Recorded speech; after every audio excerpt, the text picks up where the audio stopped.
Hello and welcome to my channel. My name is Logan and today I really want to chat with you a little bit about Lenormand decks. What are Lenormand decks? Where do they come from? How do you use them? Are they similar to tarot or oracle decks? Are they dissimilar? Is it hard to learn to use them?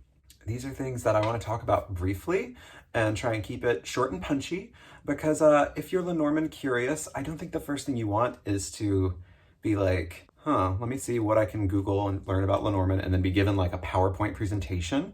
I don't think that's fun. I don't think that's accessible. So I'm gonna try to keep this short. And yeah, I don't know. I just want to talk about it because I love Lenormand. I love it as a system. It is so snappy and punchy and practical. And I wish more people were into it because I feel like people are missing out. Like I get why tarot and oracle are colossal and just get all of the flowers, but Lenormand deserves to get some flowers too. All right, so what is Lenormand? Now there are two types of Lenormand decks, but for the purpose of this video and generally any deck that I talk about on this channel that is a Lenormand deck, we are talking about the Petit Jeu Lenormand, which is a 36 card Lenormand deck. The other is a 54 card Grand Jeu Lenormand. I don't know her, and that's okay. Most of the decks that I see on Etsy or on Amazon or in like Barnes & Noble, Waterstone, whatever, if you are looking for a Lenormand deck, most of those are going to be the 36 card Lenormand deck. So that's what we're talking about today. Now that that's cleared up, the Lenormand deck consists of 36 cards traditionally, and these cards bear pretty much universally recognizable symbols, and those symbols aim to impart pretty universally common recognizable themes. So when you draw the heart card, there's a chance we're looking at a picture of a heart. What comes to mind usually? Relationships, right? Love, maybe the heart of a matter. If we pull a card that has a forked path on it, what does that bring to mind for you? Right? It's usually going to be something along the lines of, do I go left or do I go right? We have to make choices. That's what that card is all about. So that's the general way that Lenormand cards work. It's very, very simple. It's kind of like reading a picture book, which makes it, in my opinion, really accessible and not so intimidating to try and learn. Also, there's only 36 cards, which is fantastic. The other thing about Lenormand cards is that each one has either a positive, negative, neutral, or mixed alignment to it. So some cards, when they show up in a reading, can lend a more fortunate vibe to the reading. Some have a more unfortunate energy that they lend to it, and sometimes we get a mix of these things. It depends on the context of the reading is what I'm trying to say. So you can get a card that is traditionally an unfortunate card, such as the cross, but when it's surrounded by other positive cards and given the context of a reading, cross in some cases can be a very positive card. Like it traditionally signifies burdens. So maybe you are inundated with burdens at your work right now because you just got that promotion that you have been busting ass and angling for. And so there's like a steep learning curve that comes with your new duties. But are you upset about them? No, you have been working for this. So in that case, cross could be a very positive card.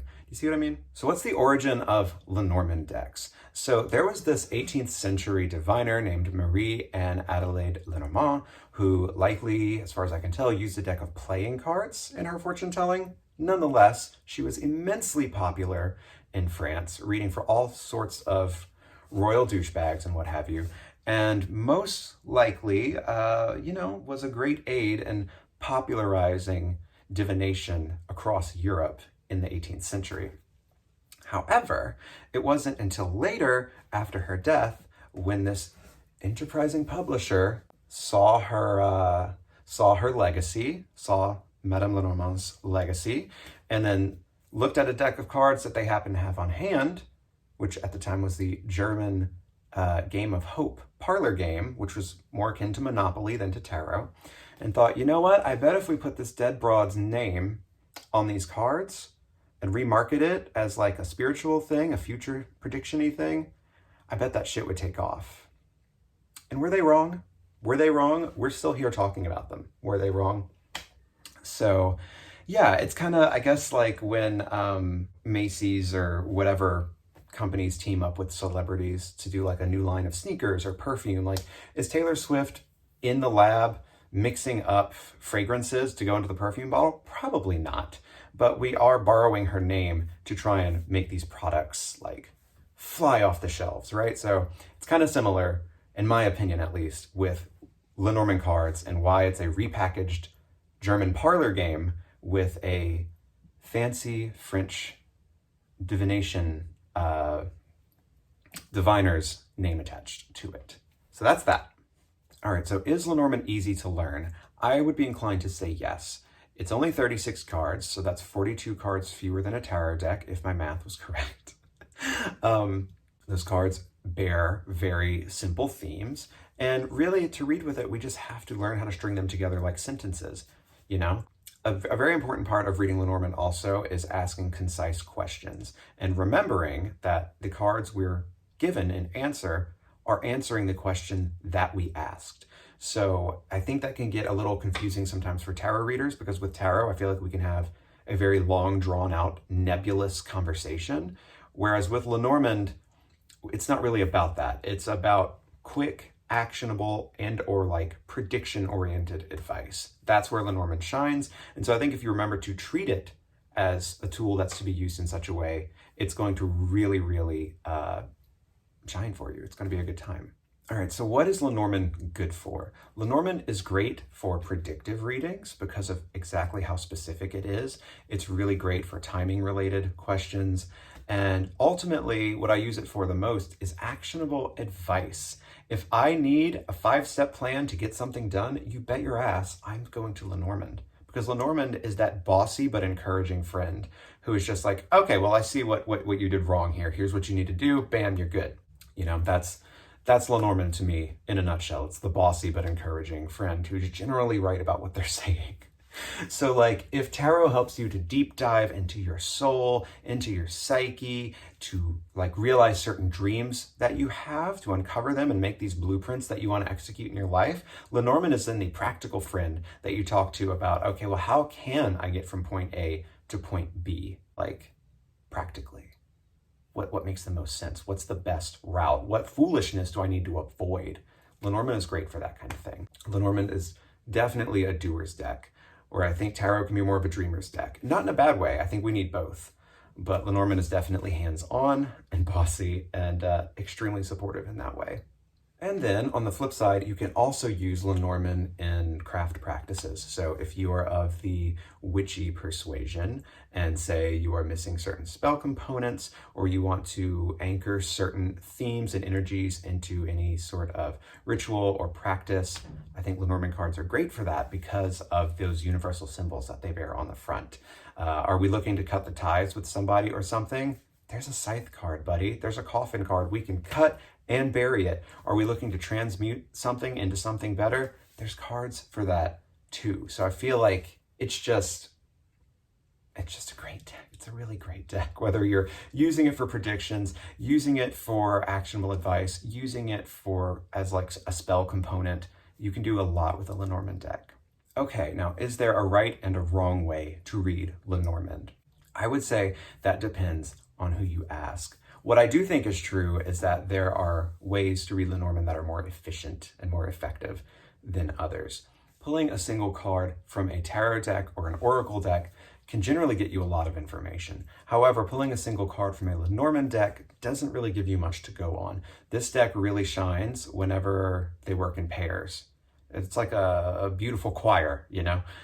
So much more impressive when all of the voices are really joining in and lending one another color and depth and things like that. That being said, while I do think it's important to learn the traditional reading methods first, once you have the basics down, by all means, break it, reinvent it, and make it work for you.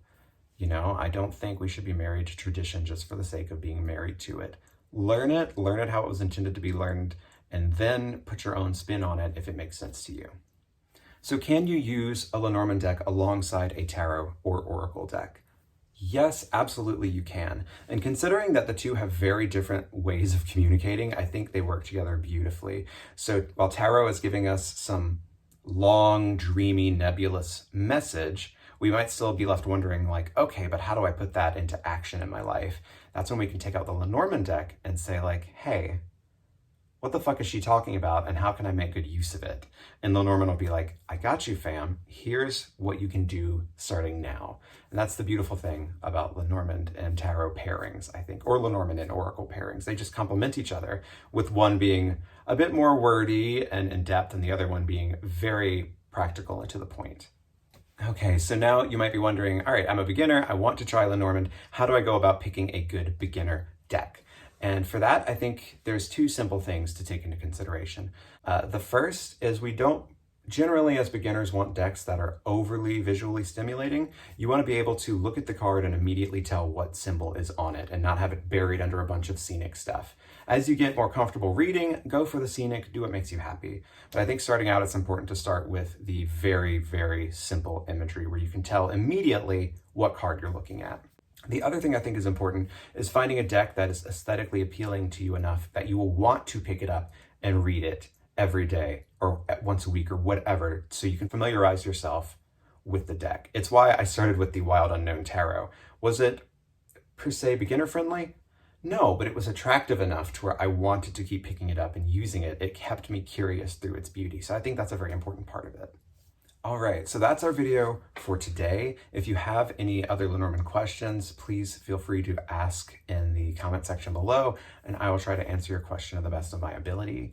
Next week's video is going to be a deck walkthrough, but then after that, we are going to get back into Lenormand programming with a video about some really good Lenormand decks for beginners, as well as really good Lenormand like instructional, educational books for beginners. I've read a couple recently just for the purpose of this video, and I thought I had good books picked before, but now I'm just like, oh, no. These new ones are it. These new ones are the ticket. So I really think they'd be able to help you out if you wanted to get any of these decks or books that we're going to be talking about. And then after that, we're going to talk about different reading methods with Lenormand cards, and I'm going to give you some demonstrations. So yeah, I don't know. If you have any questions about Lenormand, anything else, drop it in the comments. I love chit-chatting, so feel free to say hi. In the meantime, thank you so much for hanging out with me today. I hope it's been a good time for you. And until next time, take care of yourself, and bye-bye.